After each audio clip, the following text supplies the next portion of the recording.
আল্লাহ রে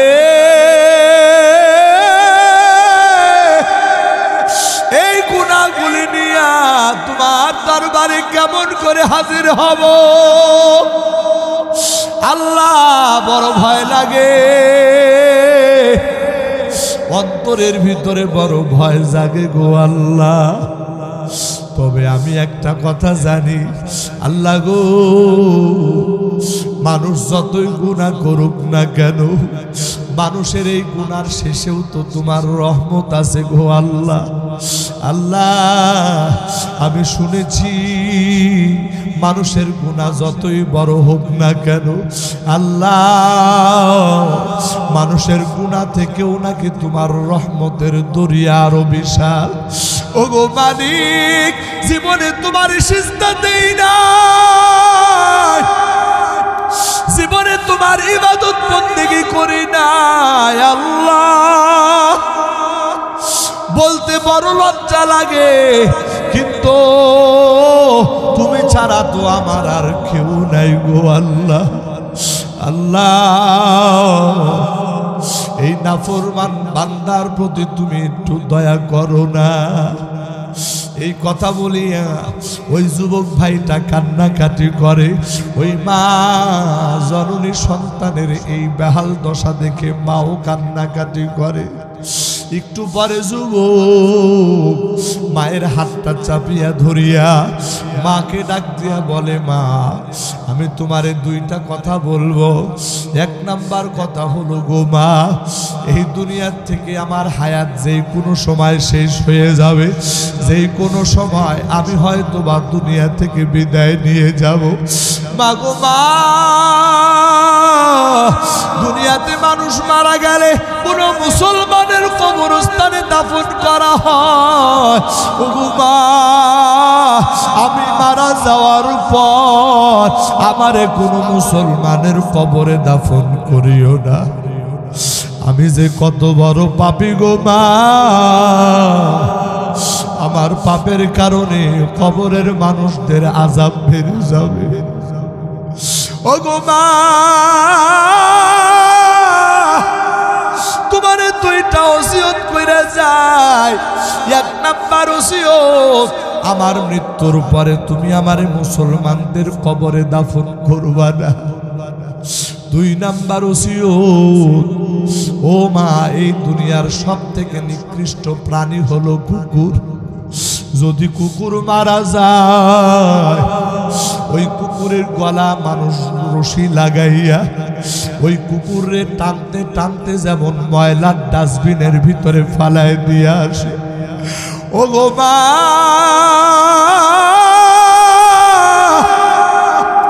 আমি তো ওই কুকুর থেকেও জঘন্য রে মা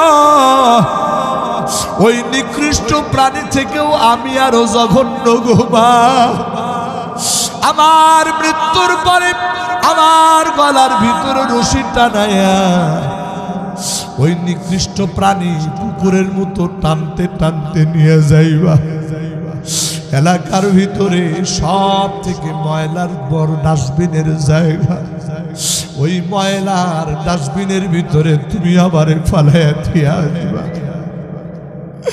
আমার প্রাণের ভাইরা একজন মা সন্তানের মুখের এই কথা শুনিয়া মা বরদাস্ত করতে পারে না আল্লাহরে ডাক দিয়া বলে আল্লাহ আমি মা হইয়া এই দুঃখ আমি কেমন করে সহ্য করব গো আল্লাহ আল্লাহ আমি আর সইতে পারতেছি না গো বাবু এই ঘটনার পরে কিছুক্ষণ পরে ওই যুবক সন্তানটা দুনিয়া থেকে বিদায় হয়ে যায় এবার মা পাগল পাড়া হইয়া আবার হাসান বস্তির দরবারে চলে আসছে হুজুর গো যেই সন্তানের তওবা পড়ানোর জন্য আসছিলাম আমার সন্তান আর দুনিয়াতে বেঁচে নাই দুনিয়া থেকে বিদায় হয়ে গেছে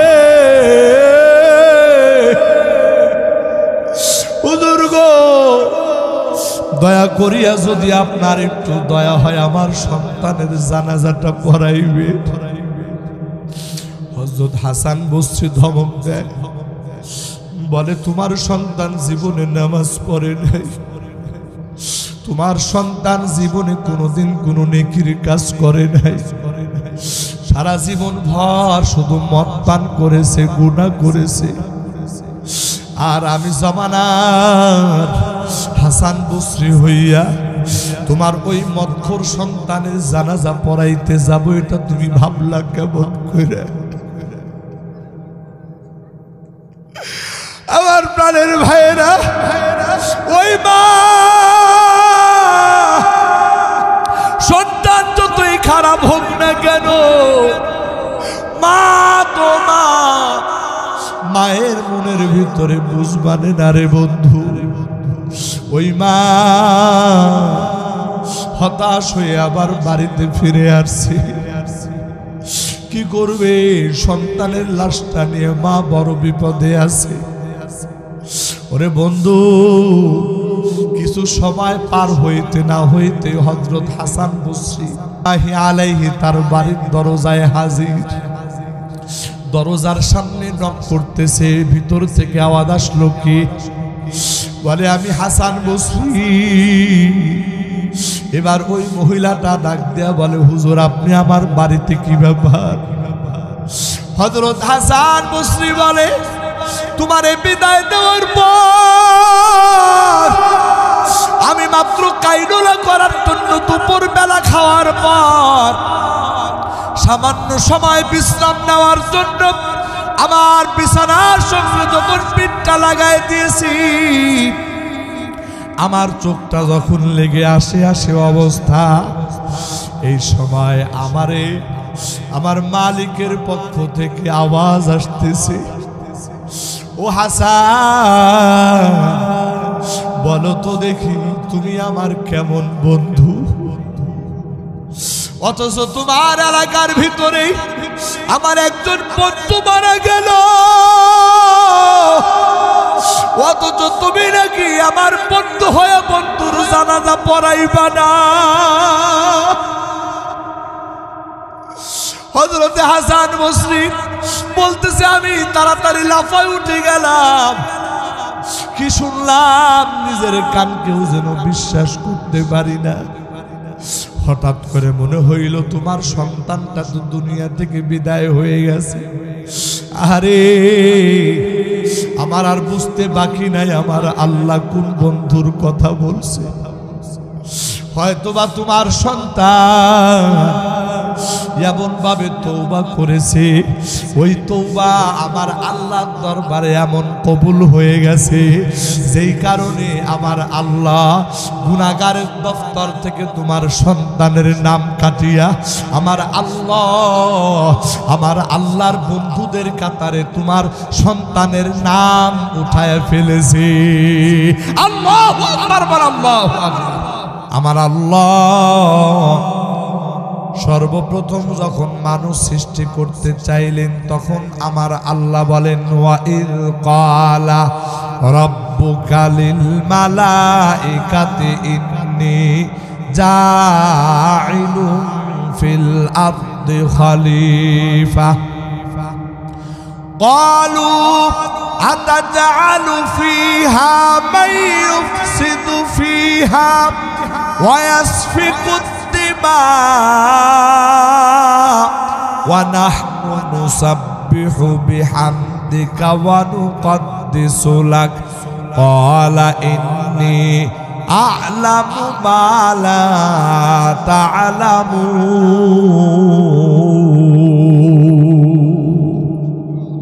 আরেকটু আওয়াজ দিয়ে বলেন আল্লাহু আকবার।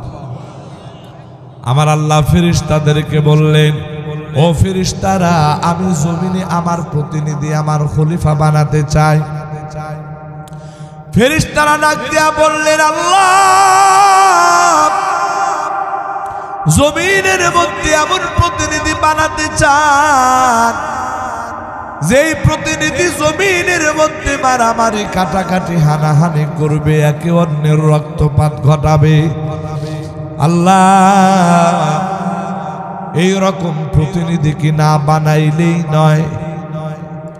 অথচ আমরা তো আপনার ইবাদত বন্দেগী করি, আমরা তো আপনার তাসবিহ পাঠ করি আল্লাহ, আমরা তো আপনার প্রশংসা গুণকীর্তন করি, এরপরেও কি আপনার জমিনে প্রতিনিধি পাঠানোর দরকার? আমার আল্লাহ জবাবে বলেন, ইন্নী আ'লামু মা লা তা'লামুন।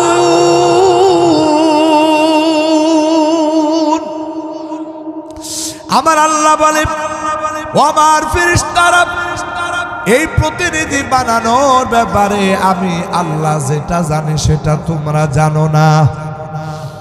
ও বন্ধু, এরপরে আল্লাহ রাব্বুল আলামিন আদম আলাইহিস সালাতু ওয়াস সালামকে সৃষ্টি করলেন, জান্নাতের ভিতরে রাখলেন। জান্নাতের ভিতরে রাখার পর ফেরেশতাদেরকে বললে, দেখেন আমার প্রতিনিধি আমি বানায়া ফেলছি। এই প্রতিনিধি আদমকে যখন ফেরেশতারা দেখে আশ্চর্য হয়ে যায়, এত সুন্দর। ও বন্ধু, ঠিক এমন সময় আমার আল্লাহর নির্দেশনামা চলে আসে। আমার আল্লাহ বলেন, ওয়া ইয কুলনা লিল মালাইকাতি ইসজুদু লি আদম ফাসাজাদু ইল্লা ইবলিস আবা ওয়াস্তাকবারা ওয়া কানা মিনাল কাফিরিন।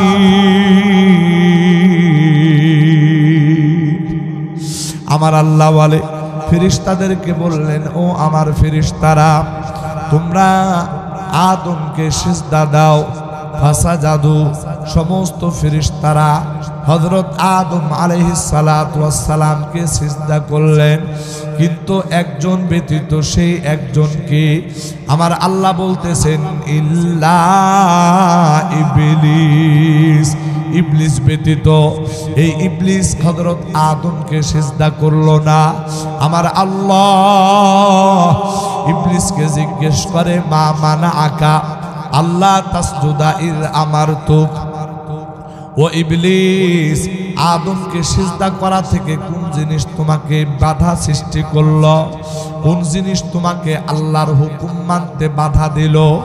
আমার প্রাণের ভাইরা, ওই সময় মিস্টার ইবলিস এই রকম ভাবে আল্লাহর দরবারে যুক্তি দেয়, আনা খায়রুম মিনহু খলাকতানি মিন নারিন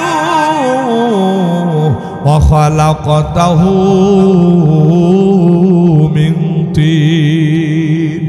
ইবলিস তখন যুক্তি দেয়, আমি আদম থেকে শ্রেষ্ঠ, কেননা আমি আগুনের তৈরি আর আদম হলো মাটির তৈরি। আগুন যেটা, এটা যখন জমিনের মধ্যে জ্বালায়, এই আগুনটা শুধু উপরের দিকে উঠতে থাকে, আর মাটি এটা জমিনের দিকে থেকে যদি উপরের দিকে মারে, কিছু দূর যাওয়ার পরে যতটুকু গতিতে উপরে যায়, এর থেকেও বেশি গতিতে এই মাটিটা আবার নিচে নেমে আসে। তার মানে হলো আগুন এটা তো জ্বালাইলে উপরের দিকে জ্বলে, আর আগুন আর মাটি যেটা, এটা তো নিচের দিকে নামে।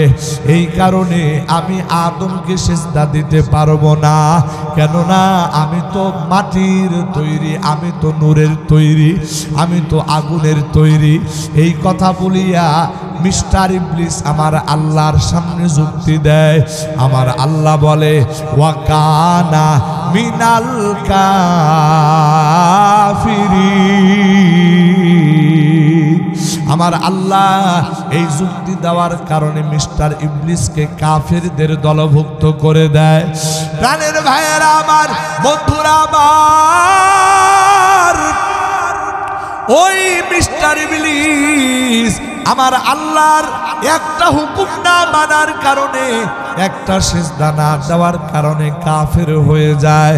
ওরে বন্ধু, এখন আমি আপনাদের কাছে একটা বিষয় জানতে চাই।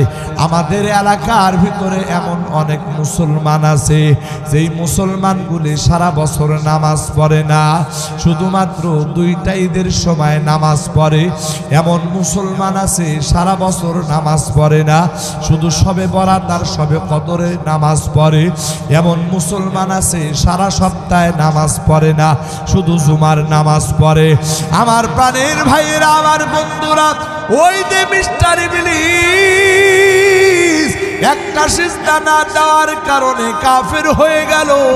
তাহলে মুসলমান সমাজের ভিতরে এমন মুসলমান আছে যারা শুধু বছরে ঈদের নামাজ পড়ে, বছরে শবে বরাত শবে কদরের নামাজ পড়ে, আর সারা বছর নামাজের কোনো খবর নাই। অথচ প্রত্যেকজন মুমিন ইমানদারের জন্য দৈনন্দিন 5 ওয়াক্ত নামাজ ফরজ করা হয়েছে। শুধু তাই নয়, বরং প্রতি রাকাত নামাজের ভিতরে 2টা করে সিজদা। আল্লাহর বান্দা, এবার মনোযোগ দিয়ে কথাগুলি শুনুন। যেই বান্দা শুধুমাত্র বাৎসরিক নামাজ কিছু নামাজ পড়ে আর সারা বছর নামাজ পড়ে না, তার মানে এই বান্দা কত শত শত কত হাজার হাজার সিজদা থেকে বিরত থাকতেছে। ওরে বন্ধু, মিস্টার ইবলিস একটা সিজদা না দেওয়ার কারণে কাফের হয়েছে।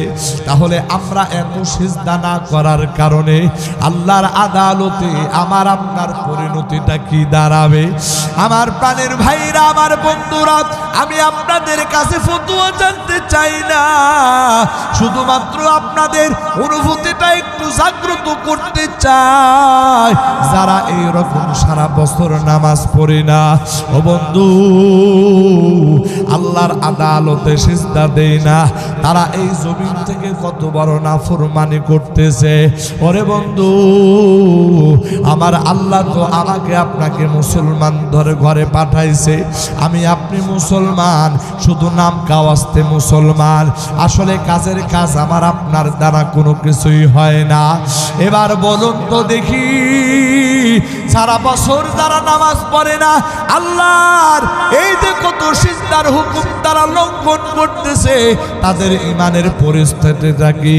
আমার নবীজি বলতেছেন আসসালাত। আমার নবীজি বলতেছে, ও দুনিয়ার ইমানদার, নামাজ হলো দ্বীনের খুঁটি। ও বন্ধু, এই নামাজ হলো দ্বীনের খুঁটি।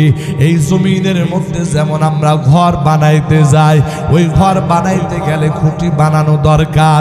খুঁটি ছাড়া যেমন ঘর টিকতে পারে না, ঠিক তদ্রূপভাবে মুমিনের ঈমানও নামাজ ছাড়া টিকতে পারে না। একটু আওয়াজ দিয়া কথা বলেন, ঠিক কিনা? আমার প্রাণের ভাইয়েরা, আমার বন্ধুরা, এই জন্য মুমিনের কাতারে নামটা রাখার জন্য অন্তত এতটুকু করা দরকার, দৈনন্দিন 5 ওয়াক্ত নামাজ আমাদের পড়া দরকার। যারা পুরুষ আছে, যারা মসজিদে গিয়া নামাজের জামাতে শামিল হওয়া, আর যারা মহিলা আছে ওয়াক্ত মতো ঘরের মধ্যে নামাজ আদায় করা। এই নামাজ মুমিন ইমানদারের পরিচয় বহন করে। এই নামাজ কাফের আর বেঈমানের ভিতরে চিহ্ন স্বরূপ। আমার প্রাণের ভাইরা, যারা নামাজ পড়ে তারা মুমিন, যারা নামাজ পড়ে না তারা কাফের। আমার বন্ধুরা, এই বিষয়টা এই জন্য মাথার ভিতরে ঢুকাইতে হবে। আল্লাহর বান্দা, এই ময়দানের ভিতরে যত মুসলমান আছো, একজন মুসলমান যদি আজকে নামাজ না পড়িয়া, নামাজ না পড়ুয়া একজন মুসলমান যদি এই জায়গার ভিতরে যদি এমন প্রতিজ্ঞা করে নেয়, না রে না, আজকের পর থেকে নিয়ে জীবনে আর 1 ওয়াক্ত নামাজ ছাড়ব না, আল্লাহর কসম, এই রকম প্রতিজ্ঞা করার সাথে সাথে আমার আল্লাহ ওই মুমিন বান্দার জন্য এই মাহফিল কবুল করে নেবে। একটু আওয়াজ দিয়া জোরে জোরে বলেন, কথা ঠিক কিনা? আমার প্রাণের ভাইয়েরা, আমার বন্ধুরা, আমি এই দিকে যাব না রে ভাই, আমি আমার আলোচনার মূল পয়েন্টের দিকে যেতে চাই। আমার আল্লাহ যখন জমিনে প্রতিনিধি বানাতে চাইলেন, ফেরেশতারা তখন অমত করল। ফেরেশতাদের অমতেও আমার আল্লাহ হযরত আদমকে সৃষ্টি করলেন। আদম সৃষ্টি করার পর যে ফেরেশতারা এই প্রতিনিধির ব্যাপারে অমত করেছিল, অমত প্রকাশ করেছিল, ওই ফেরেশতাদেরকে আমার আল্লাহ আদমকে সিজদা করার কথা বললেন। ওই সমস্ত ফেরেশতারা আদমকে সিজদা করলেন। আমার প্রাণের ভাইরা, এই সিজদা করার দ্বারা আল্লাহ পাক রব্বুল আলামিন মানুষের মর্যাদাকে বাড়াইয়া দিলেন। একটু আওয়াজ দিয়া জোরে জোরে বলেন সুবহানাল্লাহ। প্রাণের ভাইরা আমার, এরপরে দ্বিতীয় পর্যায়ে আমার আল্লাহ পবিত্র কুরআনুল কারীমের মধ্যে বলতেছেন, লাকাদ খালাকনাল ইনসানা ফি আহসানি তাকওয়িম।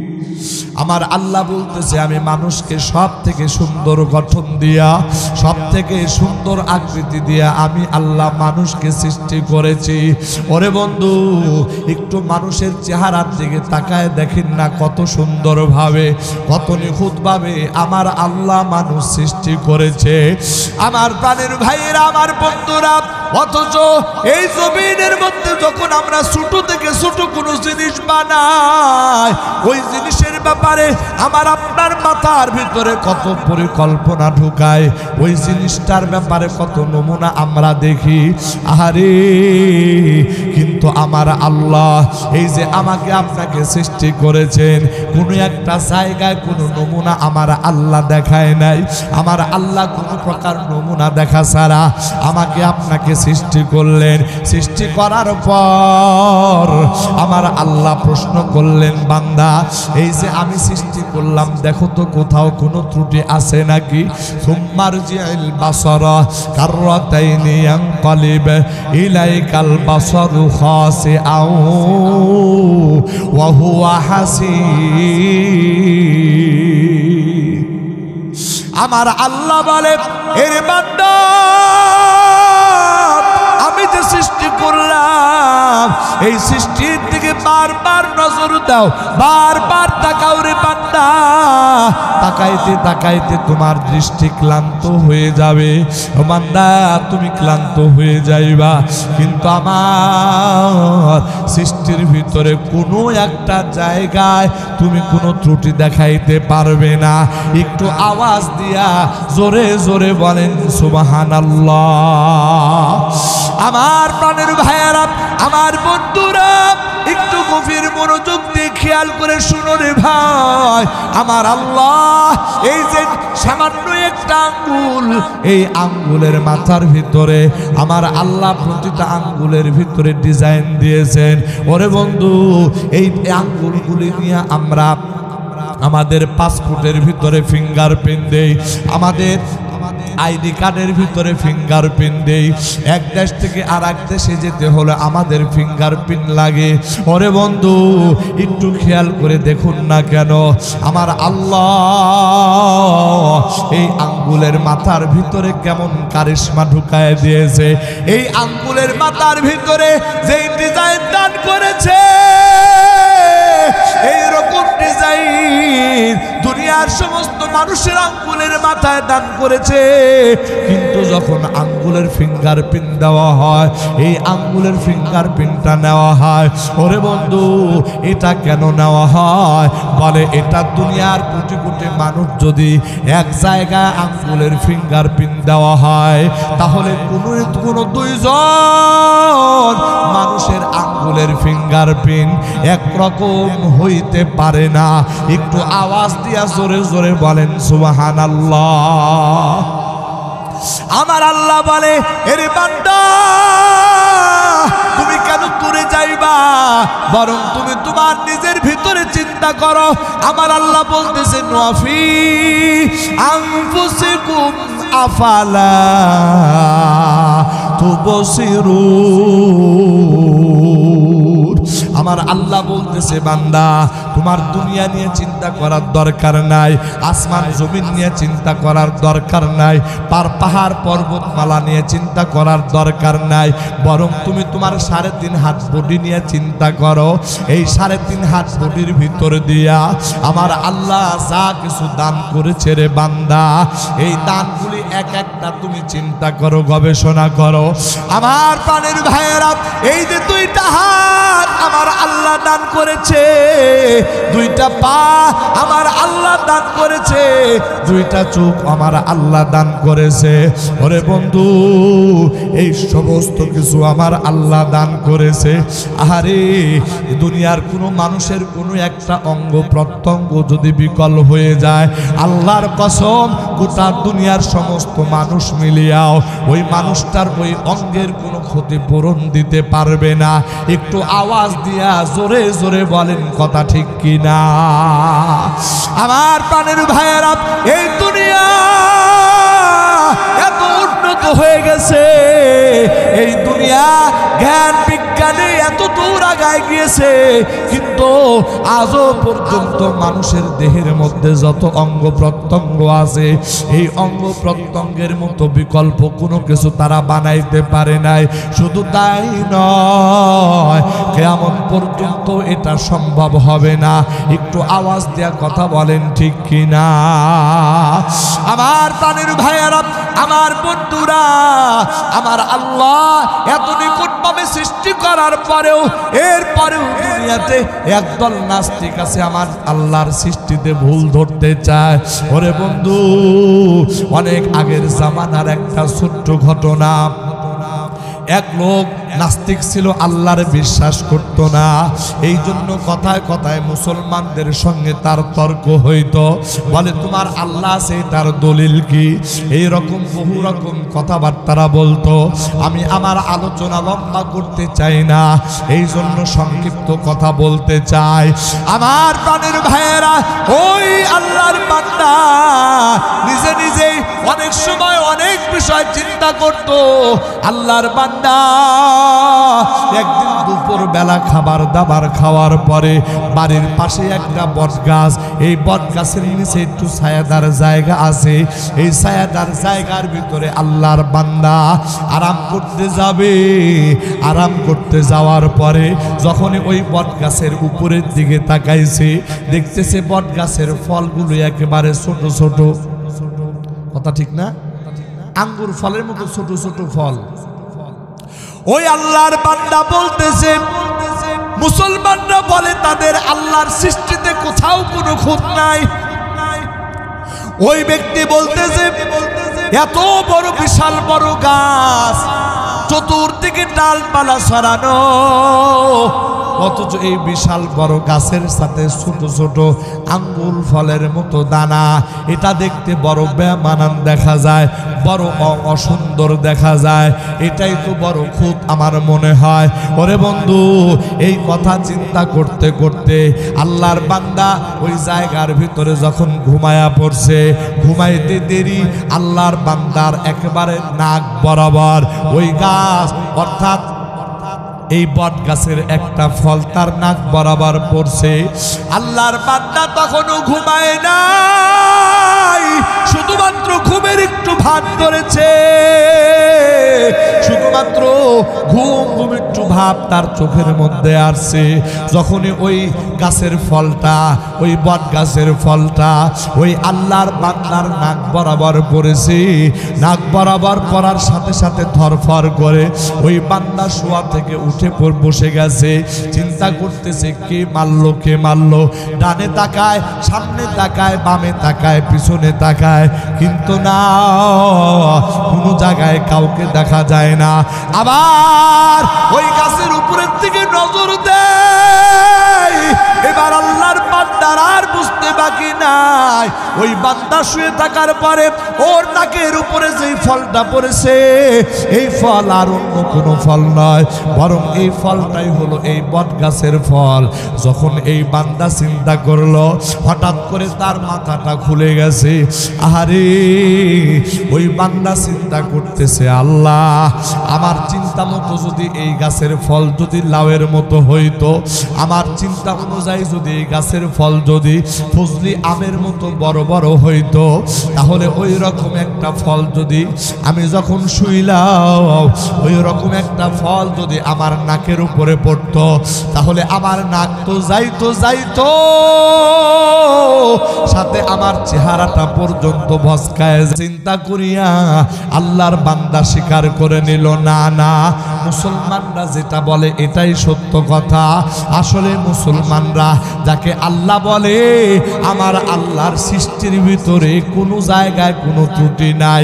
একটু আওয়াজ দিয়ে জোরে জোরে বলেন সুবহানাল্লাহ। আমার প্রাণের ভাইয়েরা, আমার বন্ধুরা, ওই বান্দা নাস্তিক আল্লাহর বান্দা, কিন্তু বান্দার অন্তরের ভিতরে বুঝ চলে আসছে রে ভাই। ওই বান্দা সাথে সাথে সিজদায় পড়ে যাইয়া মালিককে ডাক দিয়া বলে,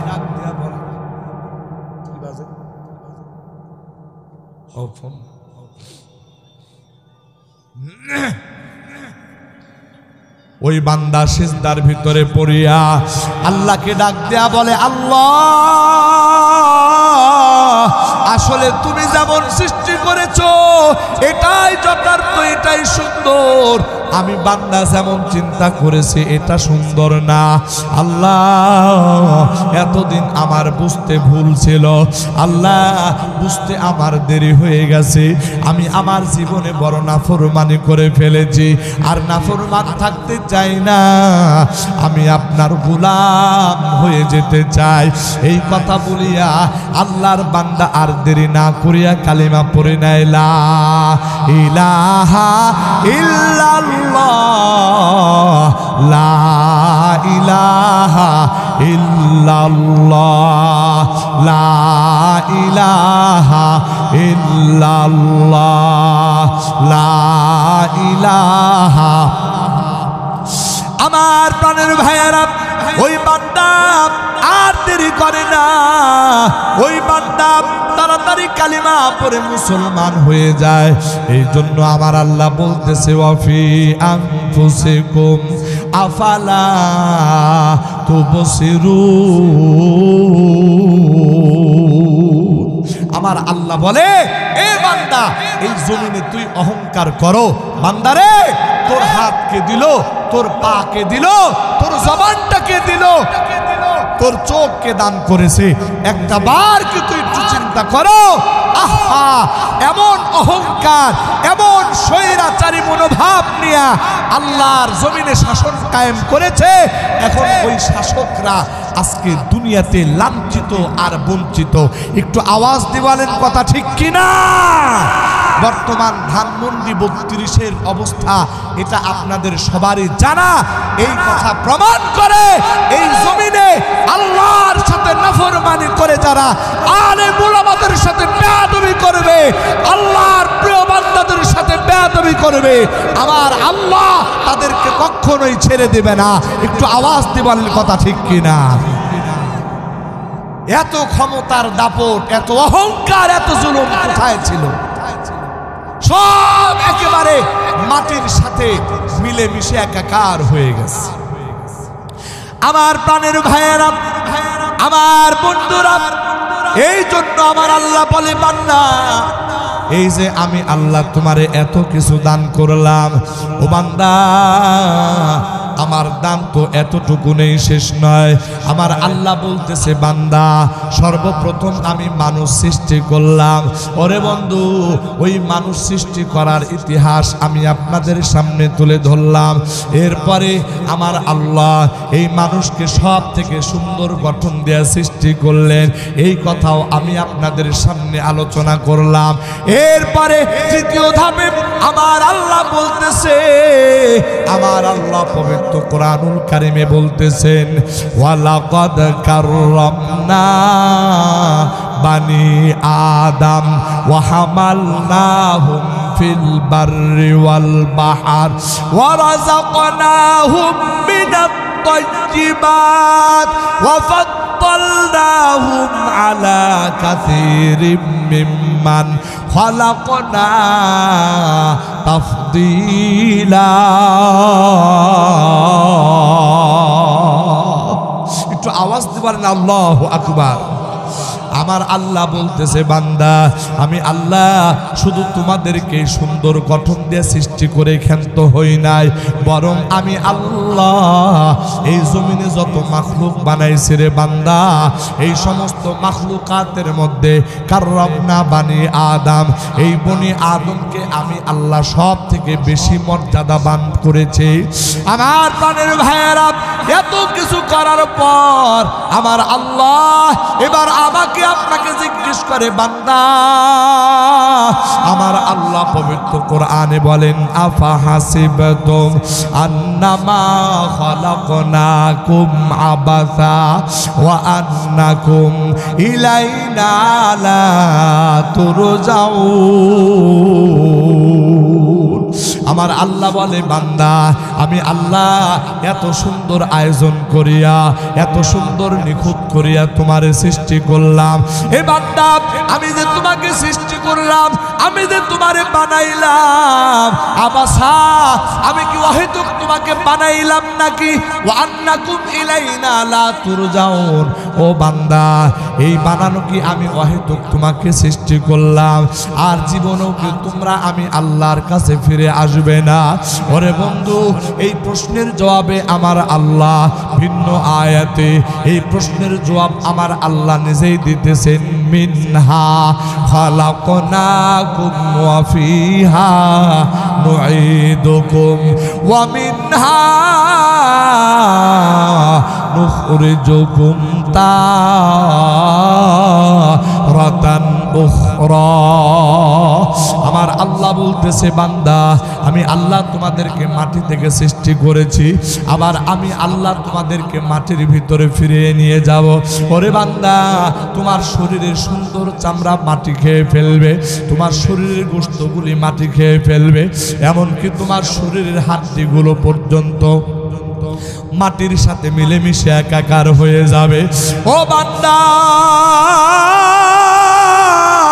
এইরকম পরিস্থিতি হওয়ার পর আমি আল্লাহ পুনরায় আবার ওই মাটি থেকে তোমাদেরকে জীবিত অবস্থায় আমি আল্লাহ আমার দরবারে উদ্ধার করব, আমার দরবারে তোমাকে হাজির করব।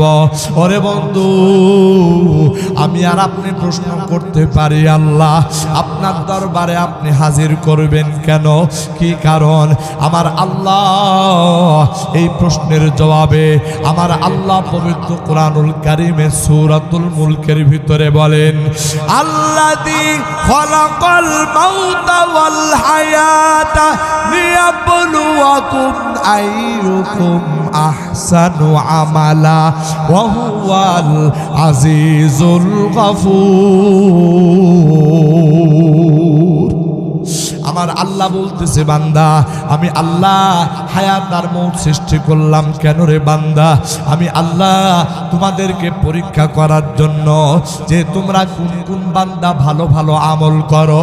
আমার প্রাণের ভাইয়েরা, আমার বন্ধুরা, এই আয়াত কারিমা থেকে আমার আল্লাহ এই কথাই বুঝাইতে চান ও বান্দা আমি আল্লাহ তোমাকে 30 বছর 40 50 80 বছরের হায়াত দান করলাম।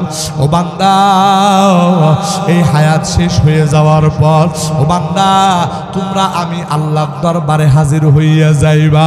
ওরে বন্ধু আল্লাহর দরবারে যখন হাজির হয়ে যাব আমার আল্লাহ তখন আমাকে আপনাকে প্রশ্ন করবে 5টা। এই 5টা প্রশ্নের ভিতরে 1 নাম্বার প্রশ্ন হবে আন উমরিহি ফিমা আফনা। এ বান্দা তোমার 30 40 50 80 বছর 100 বছর হায়াত দান করেছিলাম। এ বান্দা ওই হায়াতে জিন্দেগীর ভিতরে তুমি কি কি আমল করেছো? তোমার মূল্যবান সময়টা তুমি কোন কোন কাজে ব্যয় করেছ। এ বান্দা আমার দরবারে হিসাব দিয়ে যাও। ওরে বন্ধু, ওই দিন আল্লাহর আদালতে হিসাব দেওয়ার জন্য আমি আর আপনি কতটুকুন প্রস্তুত আছি, এই বিষয়টা একটু চিন্তা ভাবনা করা দরকার।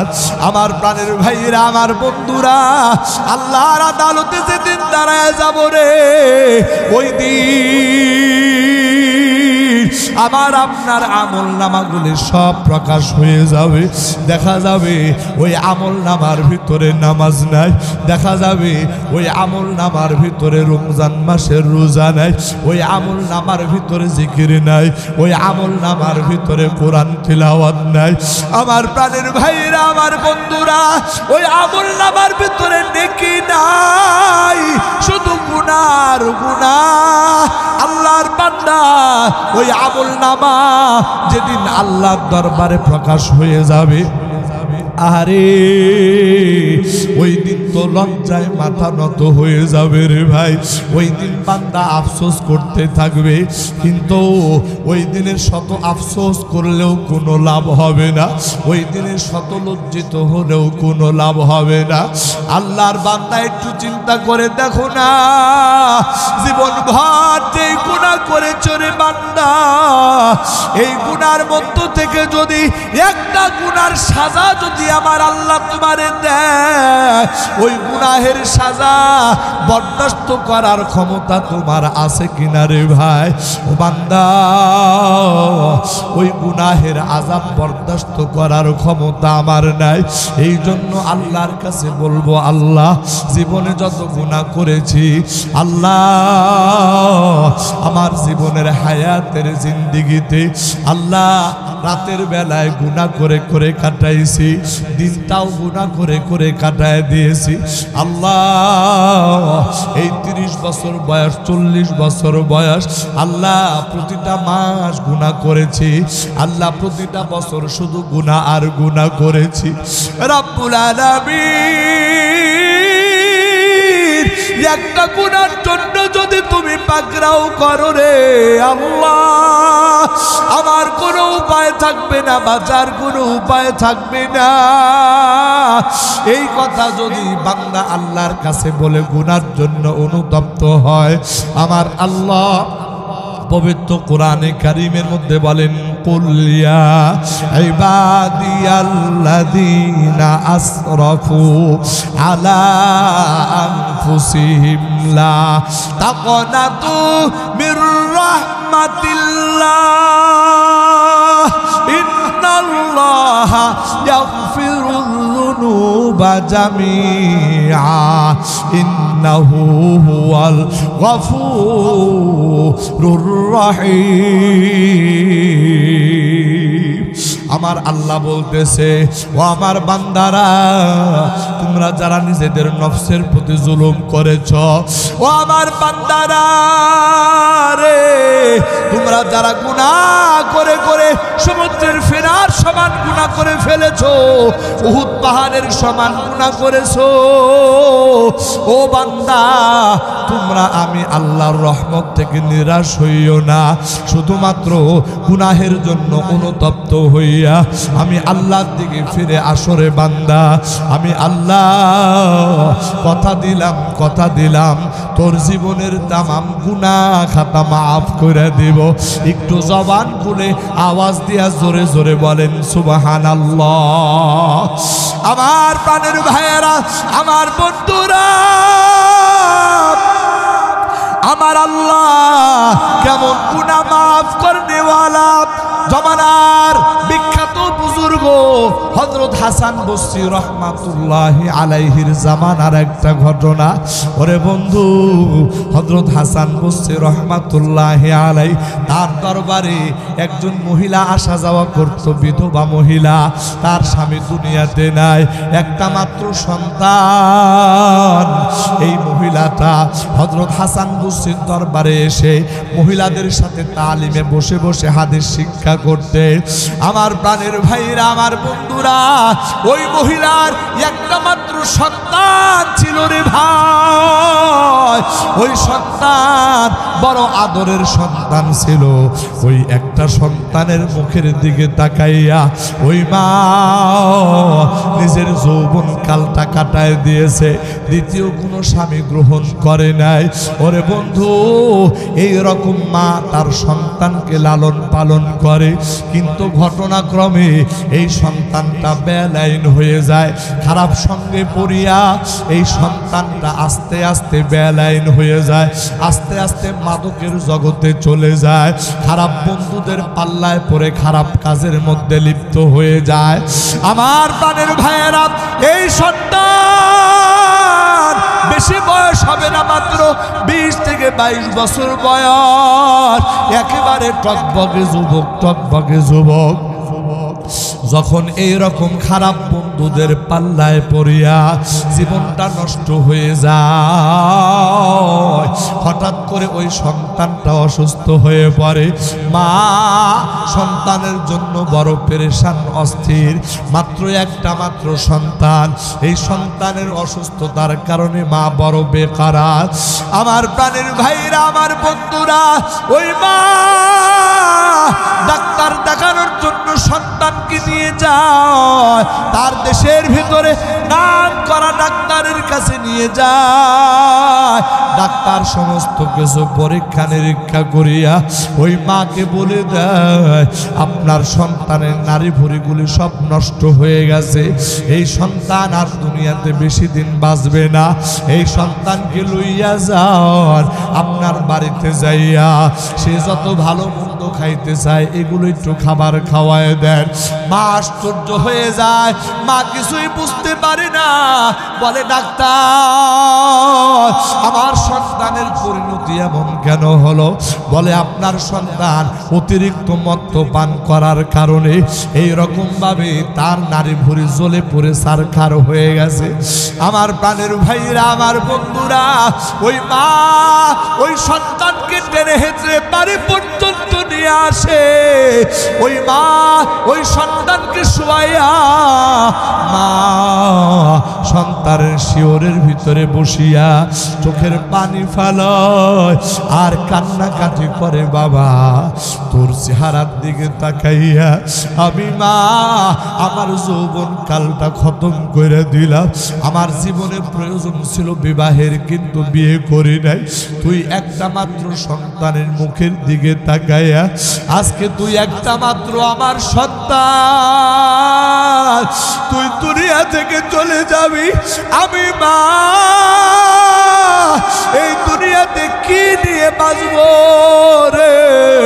আমার বন্ধুরা, ওই মা এই কথা বলিয়া সন্তানের গলা জড়াইয়া ধরিয়া কান্নাকাটি করে, কান্নাকাটি করে, কান্নাকাটি করে।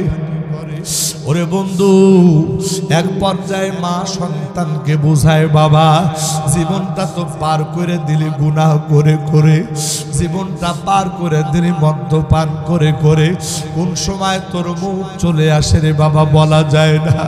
চল না জমানার বিখ্যাত বুজুর্গ হযরত হাসান বস্তির কাছে চল, হাসান বস্তির কাছে যাইয়া তোরে তওবা পড়ায় নিয়ে আসি। ওই সন্তান ডাক দিয়া বলে, ও মা আমি জীবনে যত অন্যায় করেছি হাসান বস্তির দরবারে যাব। ও মা আমার মনে সাহস জাগায় না, আমার মনে সাহস হয় না হাসান বস্তির দরবারে যায়া আমি কেমন করে মুখটা দেখাবো, এটা আমার দ্বারা সম্ভব না। মা বলল, ঠিক আছে হাসান বস্তির দরবারে তোমার যাওয়ার দরকার নাই, বরং আমি হাসান বস্তির দরবারে যাব। এই কথা বলিয়া ওই মা হাসান বস্তির দরবারে ফিরে আসছে।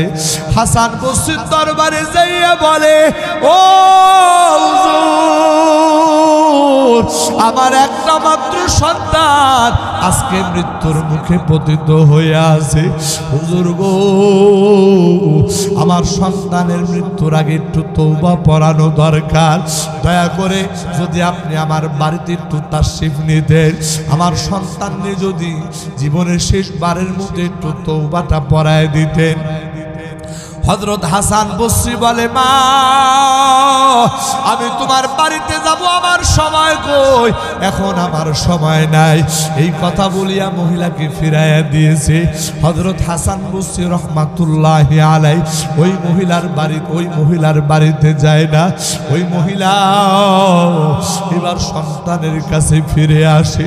সন্তানের কাছে ফিরে এসে ডাক দিয়া বলে, ও বাবা, তুই এত বড় গুনাহগার, তোর কথা শুনিয়া হাসান বসরি তোরে তওবা পর্যন্ত পড়াইতে চায় না। এই কথা বলিয়া মা জননী চোখের পানি ফালাইয়া কান্নাকাটি করে।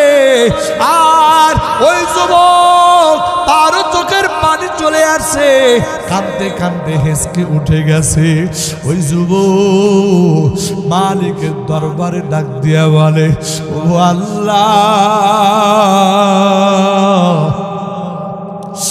এই দুনিয়াতে আমি এত বড় গুনাহগার, হাসান বসরির মতো মানুষ আমারে তওবা পড়াইতে চায় না। আল্লাহ রে,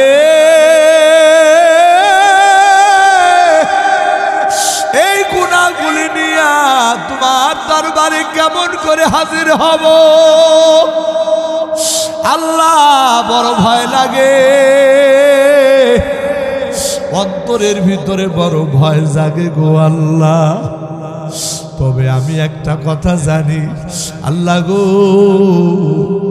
মানুষ যতই গুনাহ করুক না কেন, মানুষের এই গুনার শেষেও তো তোমার রহমত আছে গো আল্লাহ। আল্লাহ, আমি শুনেছি মানুষের গুনাহ যতই বড় হোক না কেন, আল্লাহ মানুষের গুনাহ থেকেও নাকি তোমার রহমতের দরিয়া আরো বিশাল। ও গো মালিক, জীবনে তোমার সিজদা দেই না, জীবনে তোমার ইবাদত বন্দেগি করি না আল্লাহ, বলতে বড় লজ্জা লাগে, কিন্তু তুমি ছাড়া তো আমার আর কেউ নাই গো আল্লাহ। আল্লাহ, এই নাফরমান বান্দার প্রতি তুমি একটু দয়া করো না। এই কথা বলিয়া ওই যুবক ভাইটা কান্নাকাটি করে। ওই মা জননী সন্তানের এই বেহাল দশা দেখে মাও কান্নাকাটি করে। একটু পরে যুবক মায়ের হাতটা চাপিয়া ধরিয়া মাকে ডাক দিয়া বলে, মা আমি তোমারে দুইটা কথা বলবো। এক নাম্বার কথা হলো গো মা, এই দুনিয়ার থেকে আমার হায়াত যেই কোনো সময় শেষ হয়ে যাবে, যেই কোনো সময় আমি হয়তো বা দুনিয়া থেকে বিদায় নিয়ে যাব। মা গো মা, দুনিয়াতে মানুষ মারা গেলে কোনো মুসলমানের কবরস্থানে দাফন করা হয়। ও গো মা, আমি মারা যাওয়ার পর আমারে কোনো মুসলমানের কবরে দাফন করিও না। আমি যে কত বড় পাপী গো মা, আমার পাপের কারণে কবরের মানুষদের আযাব বেড়ে যাবে। ও গো মা, তোমারে দুইটা ওসিয়ত কইরা যায়।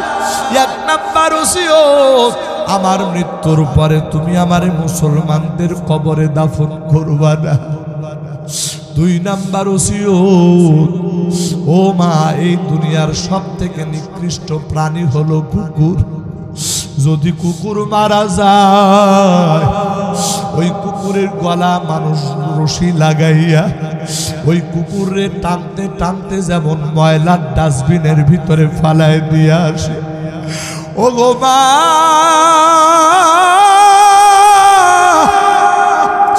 আমি তো ওই কুকুর থেকেও জঘন্য রে মা, ওই নিকৃষ্ট প্রাণী থেকেও আমি আরো জঘন্য গো মা। আমার মৃত্যুর পরে আমার গলার ভিতরে রশি টানায়া ওই নিকৃষ্ট প্রাণী কুকুরের মতো টানতে টানতে নিয়ে যাইবা। এলাকার ভিতরে সব থেকে ময়লার বড় ডাস্টবিনের জায়গা, ওই ময়লার ডাস্টবিনের ভিতরে তুমি আবার ফালাইয়া দিয়া দিবা। আমার প্রাণের ভাইরা, একজন মা সন্তানের মুখের এই কথা শুনিয়া মা বরদাস্ত করতে পারে না, আল্লাহরে ডাকতে বলে, আল্লাহ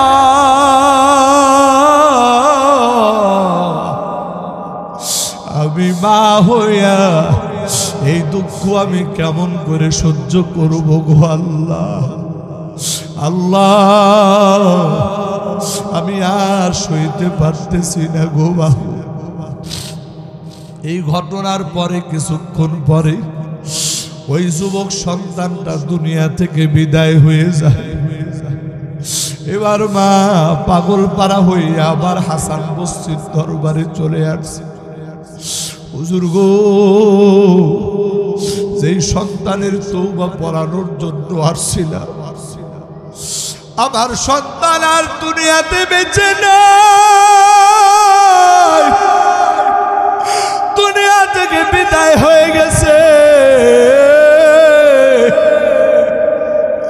হুজুর গো, দয়া করিয়া যদি আপনার একটু দয়া হয় আমার সন্তানের জানাজাটা পড়াইবে।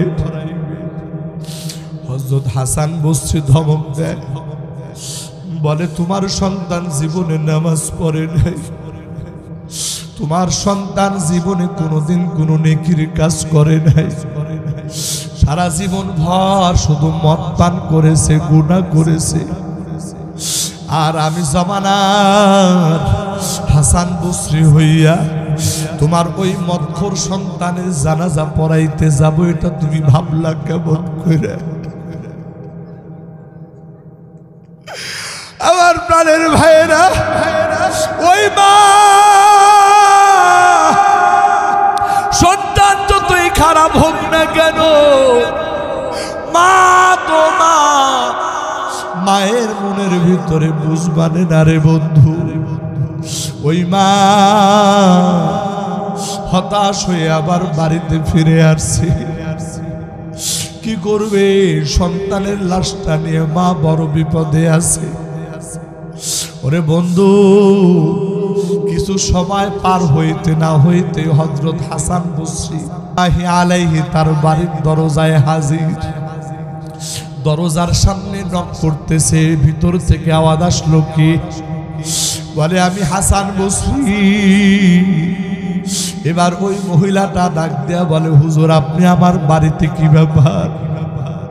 হযরত হাসান বসরি বলে, তোমারে বিদায় দেওয়ার পর আমি মাত্র কাইলুলা করার জন্য দুপুর বেলা খাওয়ার পর সামান্য সময় বিশ্রাম নেওয়ার জন্য আমার বিছানার সঙ্গে যখন পিঠটা লাগাই দিয়েছি, আমার চোখটা যখন লেগে আসে অবস্থা, এই সময় আমারে আমার মালিকের পক্ষ থেকে আওয়াজ আসতেছে, ও হাসান বলো তো দেখি তুমি আমার কেমন বন্ধু? অথচ তোমার এলাকার ভিতরে আমার একজন বন্ধু মারা গেল, অথচ তুমি নাকি আমার বন্ধু হয়ে বন্ধুর জানাজা পড়াইবা না। হযরতে হাসান বসরি বলতেছে, আমি তাড়াতাড়ি লাফায় উঠে গেলাম, কি শুনলাম নিজের কানকেও যেন বিশ্বাস করতে পারি না। হঠাৎ করে মনে হইল তোমার সন্তানটা তো দুনিয়া থেকে বিদায় হয়ে গেছে। আরে আমার আর বুঝতে বাকি নাই আমার আল্লাহ কোন বন্ধুর কথা বলছে। হয়তোবা তোমার সন্তান এমন ভাবে তওবা করেছে, ওই তওবা আমার আল্লাহর দরবারে এমন কবুল হয়ে গেছে, যেই কারণে আমার আল্লাহ গুনাহগারের দফতর থেকে তোমার সন্তানের নাম কাটিয়া আমার আল্লাহর বন্ধুদের কাতারে তোমার সন্তানের নাম উঠায় ফেলেছে। আল্লাহু আকবার, আল্লাহু আকবার। আমার প্রাণের ভাইয়েরা, আমার বন্ধুরা, দেখেন তওবা কেমন একটা বিষয়। আল্লাহর বন্ধু, আল্লাহর বান্দা নাফরমান, জীবন ভর নাফরমানি করার পরে শেষ জীবনে আল্লাহর বান্দা যখন 2 ফোঁটা চোখের পানি ফালায়া মালিককে ডাক দিয়া বলছে, রে মালিক, তুমি ছাড়া তো বাঁচার কোনো রাস্তা নাই, সকলেরই দরজা হইতে আল্লাহ ফিরিয়া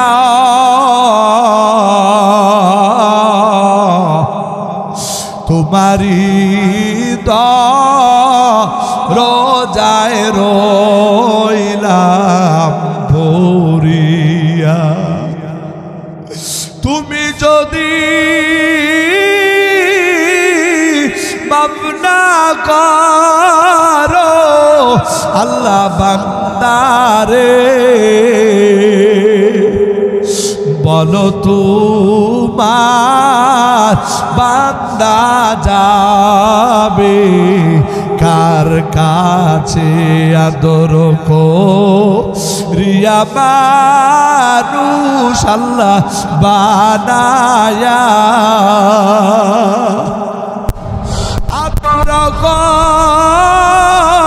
করিয়া মানুষ আল্লাহ বানায়া, কেমনে দিবা জাহান্নামে ফেলিয়া, কেমনে দিবা জাহান্নামে ফেলিয়া। আমার আগলা পূর্ব পাড়ার মুসলমান ভাইয়েরা, আমি অদম গুনাহগার, আপনাদের মাঝে এই কথাগুলো এই জন্য বললাম, আল্লাহর বান্দারে, আল্লাহর বান্দা, এই জমানায় আমরা তো গুনাহ করতে করতে করতে করতে জীবনটা বরবাদ করে ফেলেছি। এমন কোনো বান্দা নাই যেই বান্দা এই কথা বলতে পারে আমার জীবনে কোনো গুনাহ নাই। আমার প্রাণের ভাইয়েরা, আমার বন্ধুরা, এই গুনাহ লইয়া আল্লাহর আদালতে কেমন করে হাজির হইবা? আল্লাহর বান্দা অন্তরের ভিতরে কি ভয় জাগে না? আল্লাহর দরবারে কেমন করে যাইবা একটু কি চিন্তা লাগে না? একটু কি টেনশন লাগে না?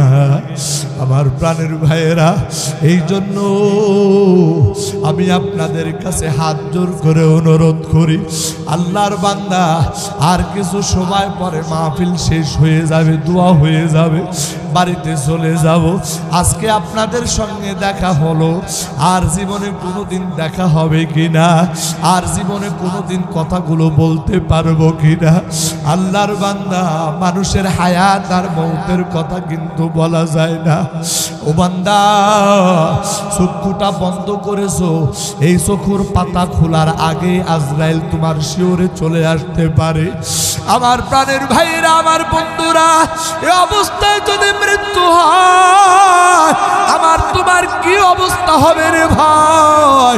তাই আসো না, আজকের এই ময়দান থেকে বিদায় হওয়ার মুহূর্তে আল্লাহর কোন বান্দা আসরে ভাই, আল্লাহর সামনে গুনাহের কথা স্মরণ করিয়া মালিকের দরবারে একটু তওবা করবা, মালিককে ডাক দিয়া বলবা, রে মালিক,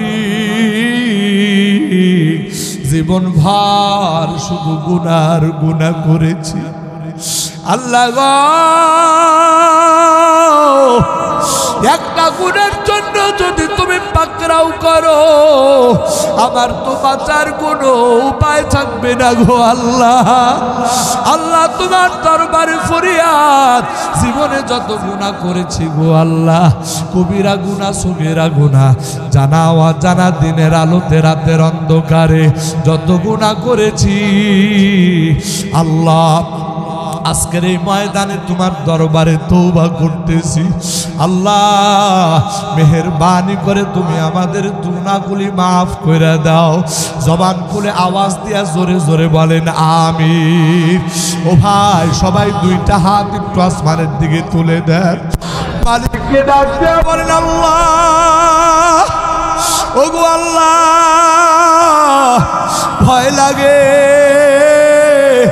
এই অবস্থায় যদি মউত হয়ে যায় তোমার দরবারে কেমন করে মুখ দেখাবো আল্লাহ এই দুনিয়া থেকে বিদায়ের আগে তওবা করতেছি আল্লাহ দয়া করে মায়া করে আমাদের জীবনের গুনাহগুলি মাফ করে দাও হে আল্লাহ যত গুনাহ করেছি গুনাহগুলির দিকে না তাকাইয়া তোমার রহমান রহিম নামগুলির দিকে তাকাইয়া জীবনের তামাম গুনাহ খাতাগুলি মাফ করে দাও আল্লাহ আজকের পর থেকে নিয়ে যতদিন দুনিয়াতে বাঁচব জীবনে আর এক ওয়াক্ত নামাজ ছাড়ব না জীবনে আর কোনোদিন মিথ্যা কথা বলবো না জীবনে আর কোনোদিন তোমার নাফরমানি করব না কোনো মানুষের প্রতি আর জুলুম করব না ওগো আল্লাহ তুমি আমাদের তওবা করে কবুল করে নাও জবান খুলে আওয়াজ দিয়ে বলেন আমিন আল্লাহ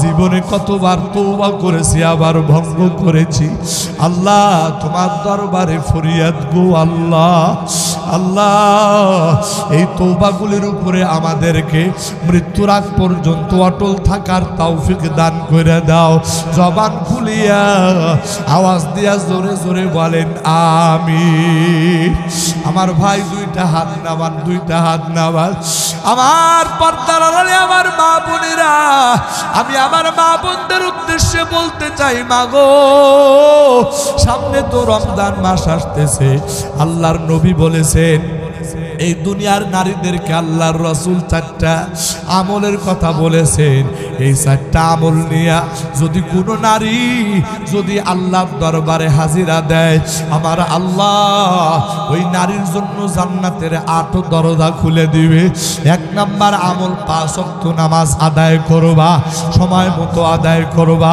২ নাম্বার আমল রমজান মাসের রোজা রাখবা ৩ নাম্বার আমল পর্দার বিধান মেনে চলবা ৪র্থ নাম্বার আমল স্বামী যদিও কালো হাফসি হয় স্বামীও যদিও গোলাম হয় এরপরে ওই স্বামীর কথা মতো চলবা এই ৪টা আমল নিয়ে যদি দুনিয়ার কোন নারী এরকম আল্লাহর আদালতে হাজিরা দেয় আমার আল্লাহ ওই নারীর জন্য জান্নাতের ৮ দরজা খুলে দিবে ওগো আল্লাহ তুমি আমার মা বোনদেরকে ওরা বেয়াবস্ত্রের মতো কবুল করে নাও জবান খুলে আওয়াজ দিয়া জোরে জোরে বলেন আমিন আমার প্রাণের ভাইরা আমার বন্ধুরা আমি আলোচনা আর বেশি লম্বা করতে চাই না আর কিছু সময় পরে আপনাদের মাঝে দোয়া করব রে বন্ধু আমি একজন মুসাফির মানুষ আমি একজন আলেম মানুষ যদিও বা গুনাহগার কিন্তু এইরকম মুসাফির বান্দা দোয়া করলে আল্লাহ কবুল করে নেয় এইরকম আল্লাহওয়ালা বুজুর্গ বান্দারা পাশে বসা আছে এই বুজুর্গরা যদি আমিন বলে দোয়া কবুল হয়ে যাবে আরে এই জায়গায় কত মাদ্রাসার ছাত্ররা আছে নিষ্পাপ মাসুম বেগুনাহ ওই ছাত্ররা দোয়া করলে আল্লাহর দরবারে দোয়া কবুল হয়ে যাবে কত সাদা দাড়িওয়ালা মুরব্বিরা আছে রে ভাই ওই মুরব্বিরা যদি আল্লাহর কাছে দোয়া করে আমার আল্লাহ দোয়া কবুল করে নিবে।